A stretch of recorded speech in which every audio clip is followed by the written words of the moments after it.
మాఘపురాణం 28వ అధ్యాయం. క్రూర కథ. రుద్రముద మహర్షి జన్మునితో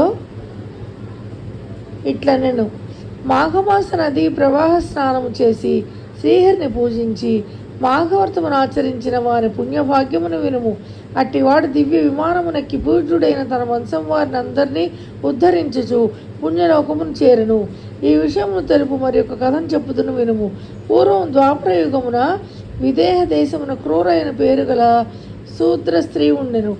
ఆమె ఒక రైతు భార్య మిక్కిలి కోపము కలది. ఆ దంపతులకు జ్ఞానియుగ పుత్రుడు కలడు. అతడు దయావంతుడు, ధర్మాచరణము అన్న చాలా ఇష్టము కలవాడు. వారి భార్య పతిభక్తి కలిగిన ఉత్తమురాలు. ఆమెకు ధర్మకార్యములు చేయుట అంత ఇష్టము కలదు. బంధువులకు, దీనులకు, అతిథులకు అందరికీ యథాశక్తి సేవ చేస్తుంది. అత్తమామలకు ఎప్పుడూ సేవ చేస్తూ ఉండేది. క్రూర కోడలిని ఏ దోషము లేకున్నను నిందించేటిది, తిట్టేటిది. అప్పుడప్పుడు ఆమె భర్త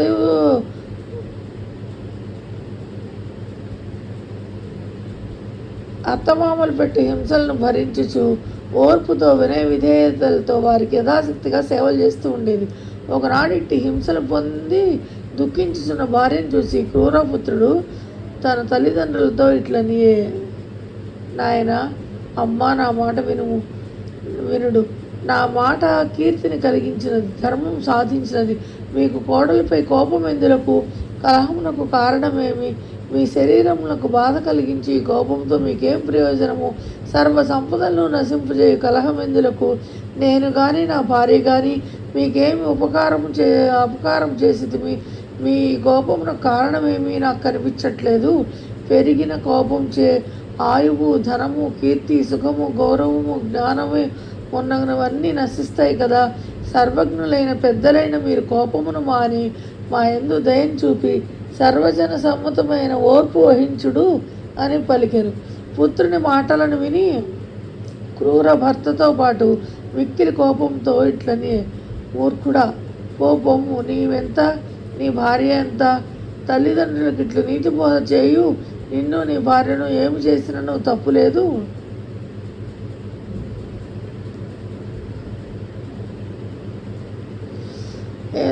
అని పలికి కొడుకుని కోడల్ని మరలా మాటికి పలుమారు నిష్కారణంగా కొట్టెను. ఇట్లు దెబ్బలు తించిన పుత్రుడు రోషము చెందెను, కానీ సహజమైన శాంతమును పొందెను. అయ్యో, తల్లిదండ్రులను దేశించడం ఎంత తప్పు! అట్టి వారు శాశ్వతంగా నరకమును పొందుదురు కదా. తల్లిదండ్రులకు సమానమైన దైవం వేరొకటి లేదు. స్త్రీకి భర్తను మించిన దైవము లేదు కదా. విష్ణువుతో సమానమైన దైవము, గంగతో సమానముగా తీర్థము లేవు కదా అని తలిచెను. భార్యను తగు మాటలతో ఊరడించెను. ఓర్పుగా ఉండవని సమాధానపరచెను. కోపిష్టియగు క్రూర కోడల్ని కొట్టి ఒక గదిలో నుంచి తలుపులను మూసివేశాను. ఆమె కుమారుడి అకృత్యం చూచి తల్లినేమీ అనలేక, పితృభక్తి వలన ఏమీ చేయలేక మౌనముగా బాధపడుచు పూర్వం వల్లే తల్లిదండ్రులకు సేవ చేస్తూ ఉన్నాడు. కోడలు ఆ గదిలో 7 రోజులు అన్నము నీళ్లు లేక ఆ విధంగా నిర్బంధంలో ఉంది. ఇరుగు పొరుగు వారు, బంధువులు, మిత్రులు ఈ పని కూడదని చెప్పినా క్రూర వారి మాటలను వినిపించుకోలేదు. కోడల్ని అట్లే నిర్బంధించి పీడించారు. 7వ దినమున కోడలు అన్నము నీరు లేకుండాచే దుఃఖించి కృషించి మరణించారు. 12వ దినమున క్రూర కుమారుడు భార్యను చూడవలేనని తల్లికి తెలియకుండా తలుపు తెరిచి చూచెను. మరణించిన భార్యను చూచి సంతాపం చెంది నిశ్చేష్టుడై ఉండెను. కొంతకాలమునకు స్పృహ వచ్చి చిరకాలం దుఃఖించెను. గాలికి పడిన చెట్టు వలె దుఃఖభారం నేలపై పడెను. క్రూరయు తలుపు తెచ్చి ఉండుటను గమనించి కోపించెను. మరణించిన కోడలిని, దుఃఖ వివసుడైన పుత్రుని చూచెను. ఆశ్చర్యం, ఆమెకును దుఃఖం ఎక్కువగా వచ్చెను. ఆమె చేతులతో కొట్టుకొనుచు చిరకాలం శోకించెను. ఆమె ఏడ్పును విని అందరూ ఏమి అనుచు చూడవచ్చిరి. విషయమును తెలుసుకుని క్రూరను బహు విధములుగా తిట్టిరి. కొందరు బంధువులు కోడలి శవమును కొనిపోయి దహనము చేసిరి. క్రూర కుమారుడు దుఃఖమును భరింపలేక అచట ఉండలేక గంగా తీరము చేరను. కొంతకాలమునకు శోకభారమును మరణించెను. క్రూర పశ్చాత్తాపమునందెను. పుత్ర శోకం భరింపలేక చిరకాలం దుఃఖించెను. ఆమె భర్తయు శోకించెను. వారట్లా అధికంగా శోకించుట చూసి జనులందరూ విచారించిరి. కానీ ఈ సమయమును విచారించి లాభమేమి? పుత్రశోకమును భరింపలేక నిద్రాహారమును మానిన వారు కొంతకాలమునకు మరణించిరి, యమలోకము చేరిరి. వారు అసివత్ర నరకములు అంటే కత్తుల బోన్లో చిరకాలం అనుభవించిరి. తర్వాత చంపా తీరమున సర్పములై జన్మించిరి. రావి చెట్టు త్వరలో నివసిస్తున్నారు. కొంతకాలం ధీరుడు ఉపధీరుడు అని ఇద్దరు సజ్జనులు అక్కడికి వచ్చారు. పంపా నదిలో మాఘమాస స్నానం ఆచరించి సర్పదంపతులున్న చెట్టు కింద శ్రీహరిని అర్చించారు. మాఘమాస మహిమను పురాణంగా చెప్పుకున్నారు.